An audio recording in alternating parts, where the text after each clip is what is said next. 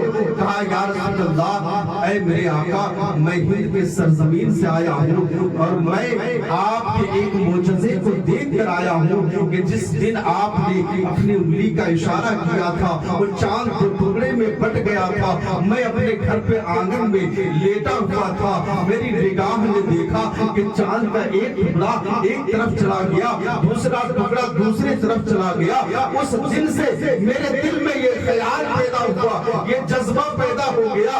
کہ وہ ہے کون، وہ ذات کون سی ہے جن کی انگلی کے اشارے پر یہ چاند کو ٹکڑا ہو چکا ہے۔ اس دن سے میرے دل میں طلب تھی، آپ سے ملاقات تھی۔ یا رسول اللہ، میں مکہ پہنچا، پتا چلا کہ آپ مدینے میں ہیں، میں مدینے میں آیا، آپ کی بارگاہ میں حاضر ہوں۔ یا رسول اللہ، بس یہ التجا ہے کہ ہمیں بھی کوئی ایک معجزہ دکھا دیجئے کہ میں بھی کلمہ پڑھ کر ایمان لے آؤں۔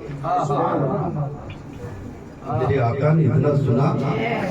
مصطفیٰ جان محمد صلی اللہ علیہ وسلم کی بارگاہ میں اپنے اس نے نام نہیں بتایا ہے۔